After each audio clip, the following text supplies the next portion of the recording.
Most people think the path to success is by avoiding failure. The path to success is going through it, is experiencing it. It's all about releasing old beliefs and replacing them with new ones.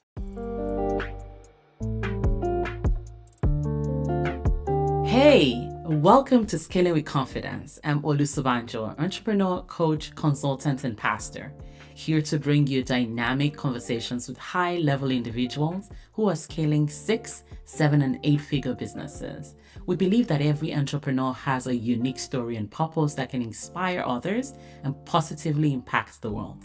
And if you are an entrepreneur who's ready to share your journey and insight, visit scalingwithconfidence.com/guest to apply to be a guest on the show. You are going to love this show.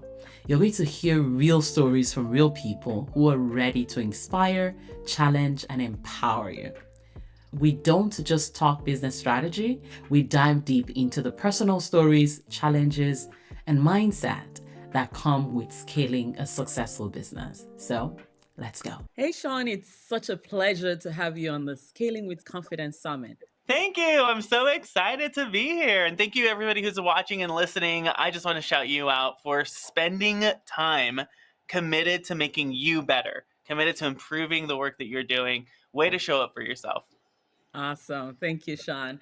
Yeah. Now, why don't we just jump straight in? Tell us a little bit more about you and how your business got started. Yeah, so I actually had a 9 to 5 where I was working with a nonprofit organization, really large in Southern California. And I thought that was the work I was going to do forever. I was the youngest manager. I was like so passionate, so excited. And there was one day that I was kind of just sitting at my desk and exploring how could I make a bigger impact in the world? How could I really change people's lives? You see, I grew up in a city that had 80% of the residents on some type of government welfare. It was extremely impoverished. I was used to growing up with signs that said store closing, everything must go, and not grand opening, like we're starting a new business. I saw buildings get boarded up. I saw a ton of high school dropout rates, a ton of unwanted teen pregnancy, a ton of crime, a ton of divorce, a ton of drug abuse and mental health challenges. I mean, there were so many things that had kind of ridden this city. And I grew up in this city and I wanted to see lives change. I wanted to see people be able to live a life that they deserved, a life that really honored their dignity as a person. And I remember I did research. I said, okay, what is the root cause of all of this? Why are all of these issues hitting our city and not the other cities? I remember I had a cousin and I went to his friend's house once, and his friend lived in this beautiful, like beautiful mansion. Like it was the size of a Target to me. Like I didn't even know houses could be that big. Like just this beautiful home right on the beach, and it was so beautiful. And I started really questioning, why are some cities and some people able to live in luxury, able to live a life that they can do whatever they want. They could choose their schedules. They didn't have bosses. And then I would go back to my city and I'd see the poverty that really set in. And not just in this generation, but generations back. This was a generational challenge. Parents, grandparents, great grandparents consistently living in poverty in this city. And so I did my research. And what I uncovered was there was one major issue that if we solved that issue, everything else almost gets solved by default. And that one issue, when I uncovered it, I made it my mission to do it. That one issue was poverty, was abundance. When people started to have an abundance of opportunity, when people had an abundance of resource, when people had an abundance of hope, there were things that they had access to that could change the way they did life. So I made it my mission right then and there. 3 things. Number one, we were going to eradicate poverty. Number two, we were going to maximize abundance. And number three, we were going to change the world. And so this is what it kind of looked like for us, was how do we maximize abundance? Well, I went under a ton of research and I uncovered that the number one way to generate wealth in the world was to start a business. It was business allowed us to generate a lot of wealth. And so I started a business. And then how do you eradicate poverty? Well, that was a more difficult issue. And that was a more neurological issue, something that was deep in the brain that we had to uncover.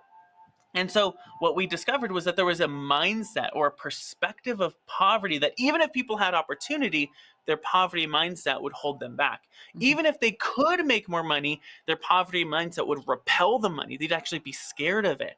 And so we decided, okay, we're going to show people how to start businesses and we're going to show people how to really step into an abundance mindset. And when we can do those two things, we know the world changes forever. And so that's been our mission. That's what we do. And so that's what I'm so passionate about, which is so exciting. Wow. That's so cool. Now, I don't want to fast forward things here. I want to slow things down. What that first business that you started, what was it about? Great question. I've had 4 businesses and 3 of them completely fail. So the very first business, I started an event driven business and it was called we had like some fun names, but what we did was we did these local events called a night of inspiration because I wanted to inspire people. I wanted to go into our community and inspire people to step out of their poverty, to be ambitious, to pursue a greater life. So we would do these events and we actually started in my parents' backyard. We had 12 people in that very first event. Most of them was family. And I what we did was we would bring in like dancers and poets and like all these inspirational performances. And at the end, I do like a Tony Robbins-esque like motivational speech and get people riled up. And then, we'd ask for donations at the end. And what we did over about a year was it went from 12 people in my parents' backyard to about 500 in a city amphitheater that we rented out, and it was like this big O event, and it was like massive. Here was the problem though. I was doing it for free, but just for donations. And we would make a lot of money, right? We'd make about $5,000 to $10,000 from people donating each time, but it cost us about $15,000 to $20,000 to do every time. So I was pouring in a lot of my own money. Other people were pouring in, like volunteers, family were pouring a lot of money into it, and it just wasn't sustainable. And so it was at that moment that I decided, okay, I know what I do. I love what I do, but I have to get really good at the business side of what I do. Mhm. And that's when we began to really discover the power of marketing and sales. And when you get really, really, really good at these two things and you combine them, then literally everything explodes. It's like rocket fuel under your business. So that's what really led me into studying sales, into studying psychology, into studying persuasion, into studying ethics. And how do you do this in an ethical way that's honoring people and isn't pushing people or being sleazy or being manipulative, but it's really honoring people's humanity. And that's what we do now is we train people how to build a business where they're really good at what they do, but we help them get really good at the business side of it because that was such a big struggle for me. And here's one of the biggest issues for me. It was a lot of the mindset work because growing up, I was used to like 10-cent raises. My mom would come home and she'd be like, Shawn, guess what? I got a 10-cent raise. And we'd celebrate. I didn't grow up hearing 5,000, 10,000, 50,000, $1 million contracts happening. There are other people that's normal for them. But for me, 10 cents was normal. So there was a lot of mindset work that I had to go through. It's one of my most favorite things to do with our clients is to really figure out, okay, what are the mindsets? What are the beliefs? What are the stories? What are the narratives that are holding you back so that you can really begin to pursue success as you want it? Wow. I want to come back to the idea of the mindset work that needs to be. We're going to come back to that. But I'm very curious. I'm very curious. I'd like to know the other businesses that you did before. Yes. Yes.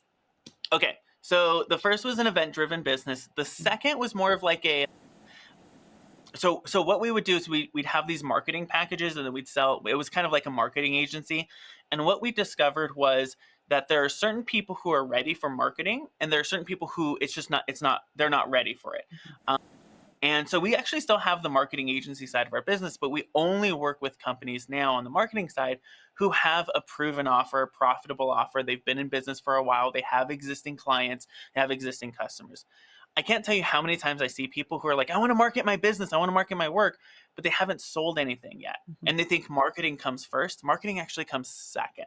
After you've sold, after you've proven your offer, then you pour marketing into it. So I really didn't want to work with, like, I didn't want to help already rich people become even more rich. Mhm. I wanted to help people who are in the middle class, who are under the poverty line, to really pull themselves up and to support them as they do that, and to build a community around that. So we still have the marketing side that we still do. And then the third business was more of a consulting business. We did a lot of consulting for, nonprofits, because I have such a big heart for heart centered organizations that are at the front lines of doing work.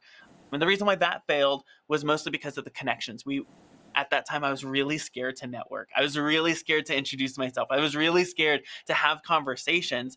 And now what's really cool is we actually adopt a couple of nonprofits and we still do nonprofit work. But at the time, I just didn't have any kind of conversation or communication skill.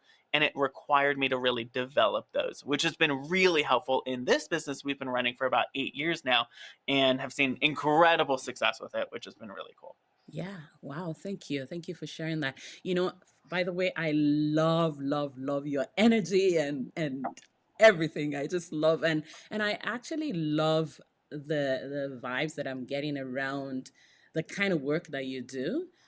Heart centered and people that, I just love that. And I was just gonna say that the what seem like the failures actually is helping what you're doing, and you just Yes. mentioned that. Yeah. And if I could encourage those who are listening, most people are scared to get into business because they're afraid of failing. I knew that with every step of failure that I experienced, it was actually a step closer to success. Most people think the path to success is by avoiding failure. The Mhm, path to success is going through it, is mhm, experiencing it. If I were mhm, to ever write another book, it would be the 10,000 ways to fail, because I've done all of them, but I haven't given up and I've showed up again and again and again. So for those of you listening, you're kind of tired, you're like overwhelmed, you're like, I don't, should I quit? As long as you keep showing up for yourself, as long as you keep learning, as long as you keep trying, pivoting, trying something new each week, figuring it out, you have not failed. You've just gotten closer and closer to success. amen. Amen. Yeah. All right, now let's go back to the mindset work. And so you talked about how when you started, you always defaulted back to all that you knew. Can you tell us a little bit more about that? Yeah, so mindset work really has to do with two R's. Okay, if you're taking notes, write these two R's down. It's all about releasing old beliefs and replacing them with new ones.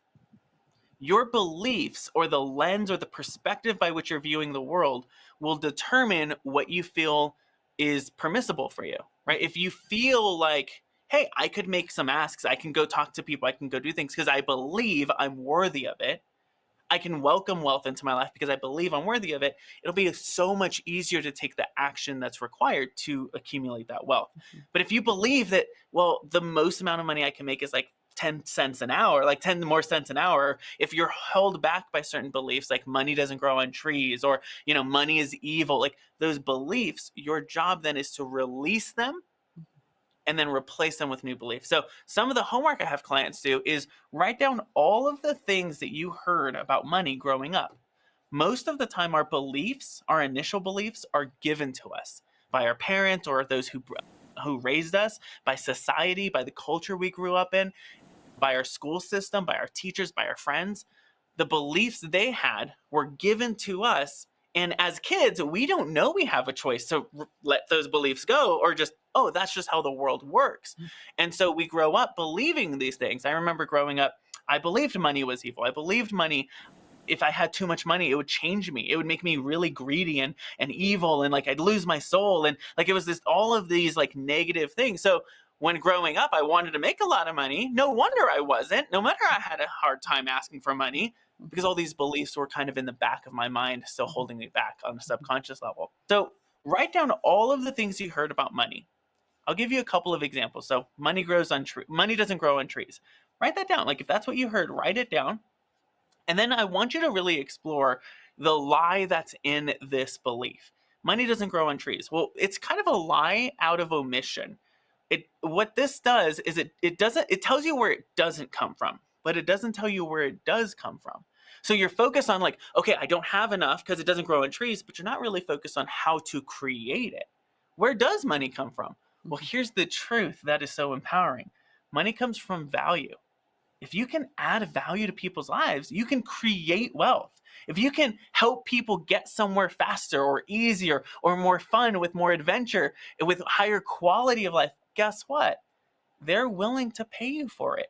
That's why we buy anything from a car to shoes, because it helps us live our lives and makes it easier for us, more fun, more fulfilling for us. So if you want to make more money, go add more value into the marketplace. Go find people with problems and go solve those problems.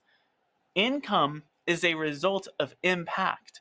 So the more impact you create, the more value you make, you can expect income. Income becomes inevitable. Revenue, profit becomes inevitable.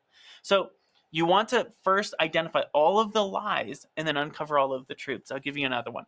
Money makes you evil. Money's going to change you if you have too much of it. Well, that's a lie. The truth is, money doesn't change you, money reveals you. So if right now you're generous, if right now you want to change people's lives, if right now you want to make sure you take care of your kids and your family, you want to make sure there's a roof over their head, you want to make sure they have enough money to go do soccer or volleyball or whatever they want to do. If you want to change lives and provide for people and be a security net for people, well, guess what? When you have money, that's going to be the exact same. You're going to have the exact same heart. You're just going to have the resources to go do it. If you want to donate to causes that are at the forefront of ending human trafficking, ending world hunger or world thirst, guess what? When you have money, that's still going to be there. You're just going to have resource to be able to supply it. So money doesn't change you, money reveals you. So write down all of the lies you heard, everything you heard about money, and then really begin to uncover the truth behind them. What is the truth about money? So you want to release and then you want to replace. The second part, replace. There are 7 laws of abundance that we teach our clients that are so important to recognize. And I actually want you to take notes. If you're taking notes, like write these down. There's 7 laws that really allow you to step into greater abundance. The first is this: you have what you're willing to ask for. You have what you're willing to ask for. Another way to say this is you have not because you ask not. How many times do we stop ourselves from asking for what we want? How many times do we not even know what we want because we haven't even identified it, let alone asked for it? So here's a little bit of homework. Write down everything you want. What do you want in your marriage? What do you want with your family and your kids? What do you want in your finances? What do you want from your household environment? What do you want from adventure and fun and play? What do you want with your health? What do you want with your friendships?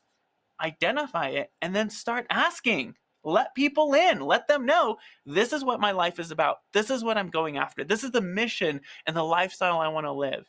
This is what I want from these relationships, from this lifestyle. You have what you're willing to ask for.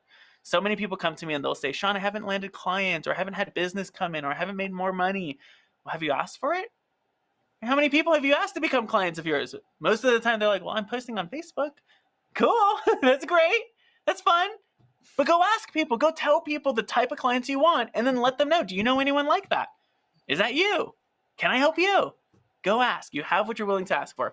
I'll share the others. The next one is you cannot control what you receive, but you can control what you give. If you want more love in your life, you may not receive it. If you want to give more love to those in your life, who can stop you? If you want more kindness given to you, you may not receive it. But if you want to give more kindness, who can stop you? If you want more encouragement into your life, you may not receive it. But if you want to give more encouragement, who can stop you? Focus on what you're giving. And here's the truth: what you give, you'll start to receive. So you can control what you give.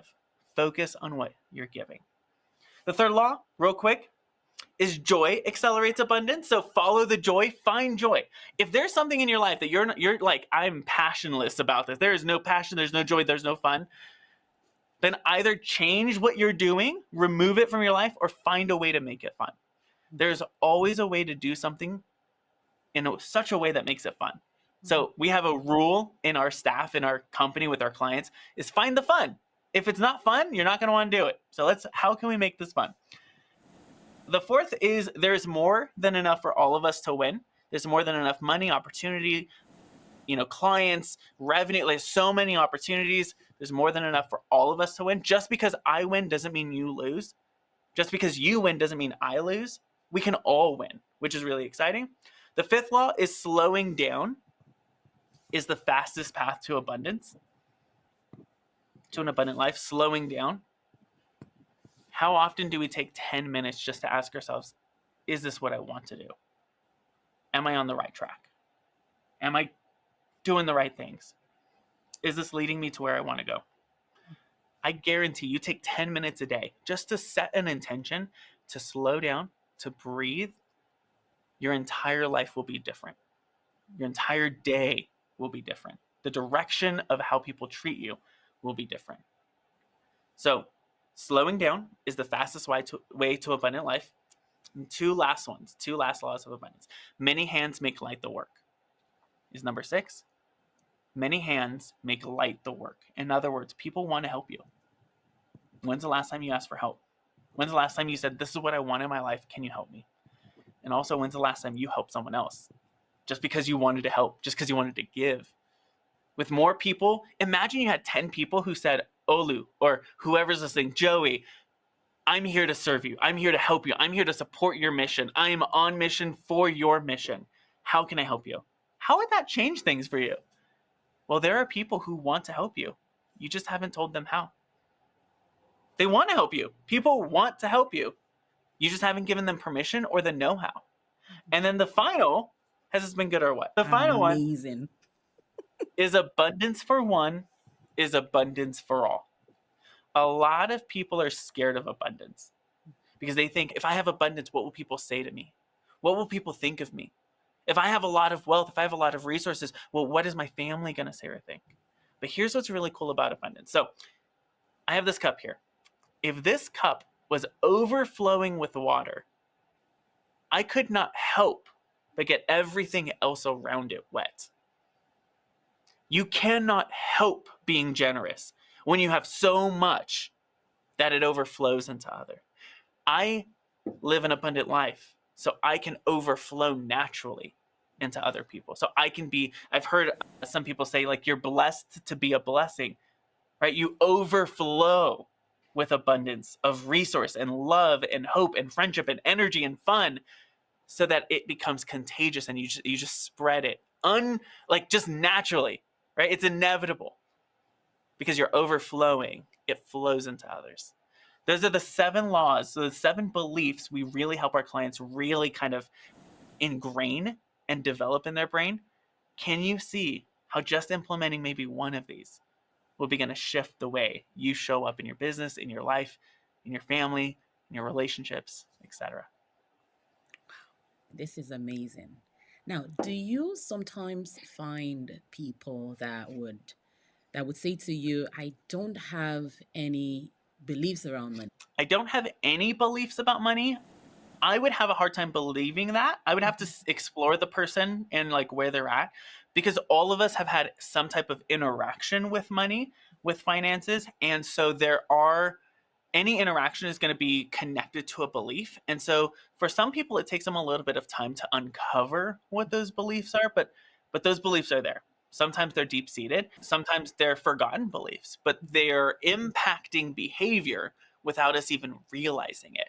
Mhm. And so my recommendation for that person who's like, well, I don't know what those beliefs are, is go start talking to the people you're closest to and ask them what their beliefs are, because you'll start to see, oh, do I believe that too? Or do I have a different belief about it? That might help you to kind of clarify what your beliefs around money are.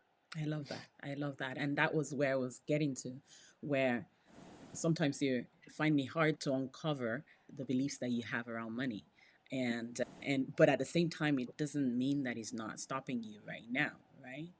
So thank you for that. So now, once people start to get their head around abundance and the mindset is getting clear, what kind of results do people get with working with you? Great question. So for example, let's just take law number 1. You have what you're willing to ask for.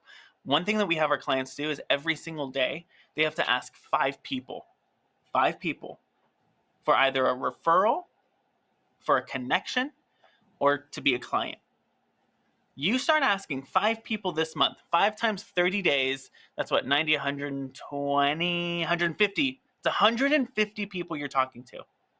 5 people a day for the next 30 days, that's 150 people in a month. You talk to 150 people and ask them for referrals or ask them to be a client. Let's say you have a super low sales rate at 10%.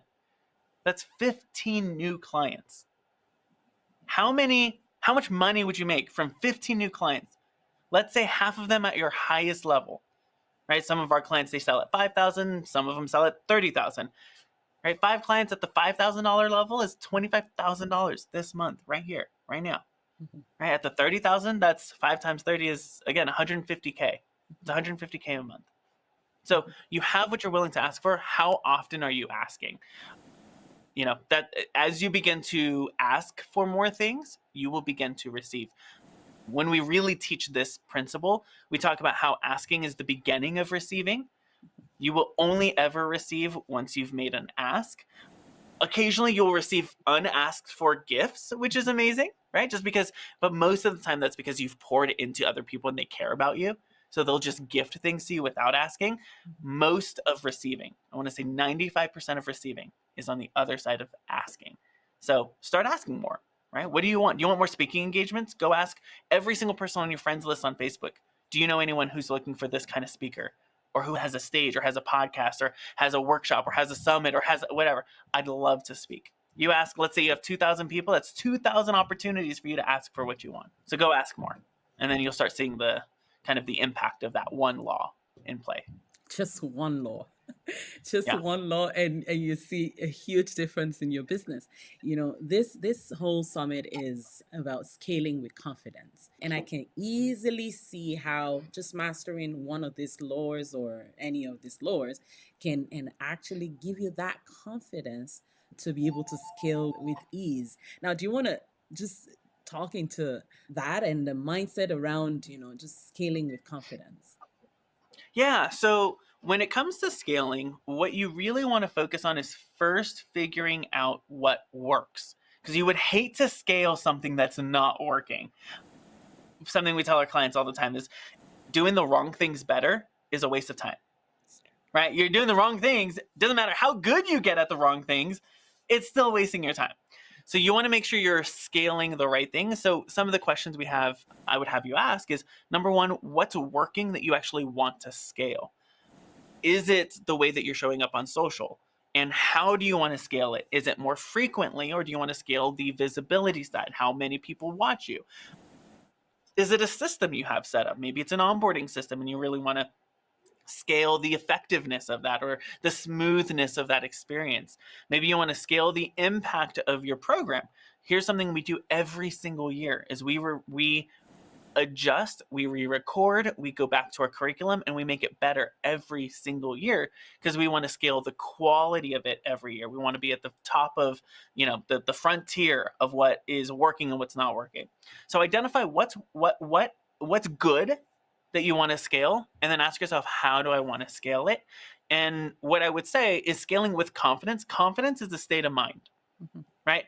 You could be really confident and still not know what you're doing. But you have that confidence because it's a state of mind. So here's what I would recommend is do it whether you have confidence or not. Confidence is not a requirement. It's a result. Mhm. I can't tell you how many times we've tried scaling things and it just didn't work. And I was so confident it would work. And it was like, oh, well, that didn't work. Let's go to the next thing. And then there are other times where I'm like so insecure about, okay, I don't know if this is going to work, guys, but we're going to try it because we like trying new things. Let's see. And then it works. And it's like, oh my gosh, this works. So whether you have confidence or you don't, the confidence will come. Just go do. Go find what's working and then figure out how you want to scale it and then go after it. Something we have like a question we ask our team, and this would be really helpful for you too. Maybe you're like, oh, I don't have a staff, I don't have a team. Well, go ask the people that are your clients or go ask the people that are your friends, go ask your family members, right? When I first started, I would ask my wife, right? Give me your feedback. So whoever you have around you in your corner, ask them to support you and ask them this question. How might we scale? How might we get more people into our program? And just come up with all the ideas you have, right? How might we do it? There's no right or wrong. Let's have all the silly answers, the scary answers, okay, that's definitely not going to work, but we're still going to try it. Answers like, don't make any judgments about it. Just get all of the answers to that question down. And what you're going to uncover is there are so many ideas in here and in the minds of all those who want to support you. You just got to pull them out and then decide. decide which one are we going to try first. Just decide fast. Don't go back and forth. Just boom, that's the first one we wrote down. We're going to try that one. Let's do it. And go to the next one. And go to the next one. Having people to support you beats having self-confidence all the time. Having people there to support you will beat your own self-confidence all the time. Self-confidence is super key, super important. That confidence will come from the support you receive. Thank you. Now, I know that you have some things around what happens in the brain when all the work that you do with your clients happen. Do you want to tell us a little bit more about what's going on in the brain so that people can get a little bit of Yeah. Okay, everybody, tap your brain, the back of your head, and just say, thank you, brain. thank you, Here's brain. why.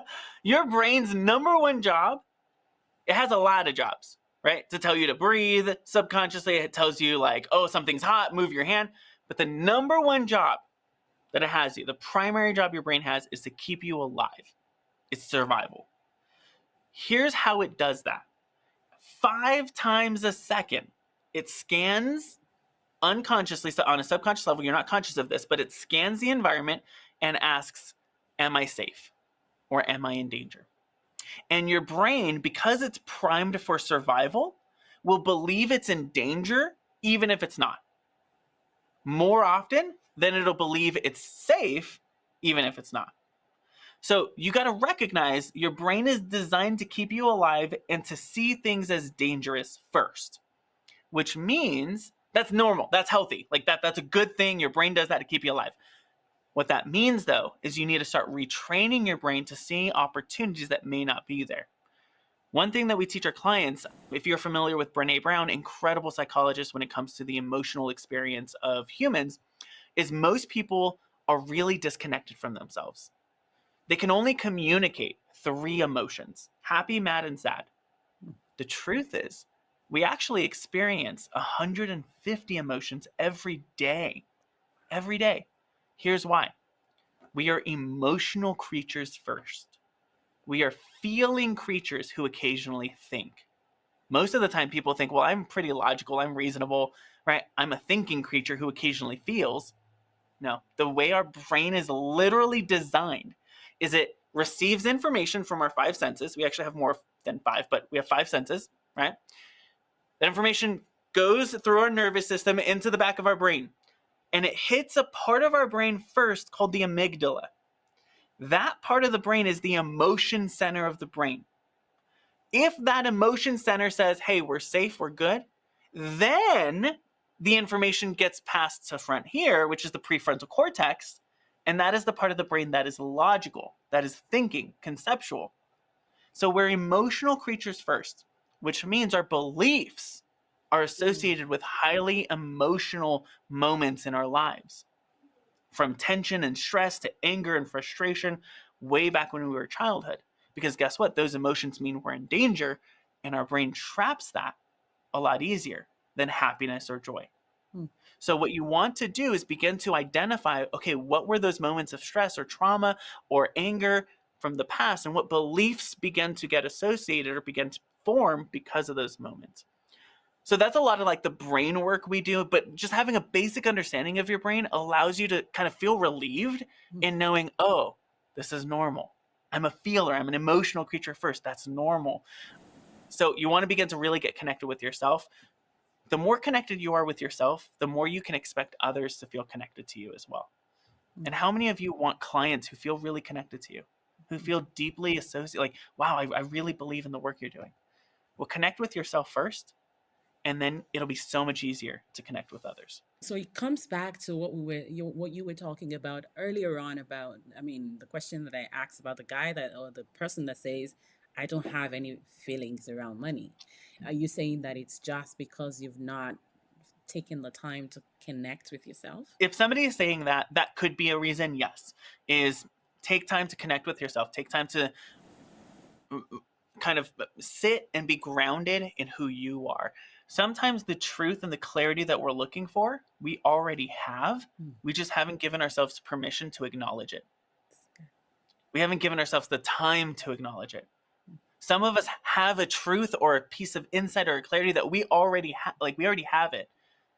maybe we're scared to acknowledge it, or maybe there's fear in acknowledging it and giving it space. Acknowledge it, because the only way out of it is through it. Wow. The only way out of it is through it. That is amazing.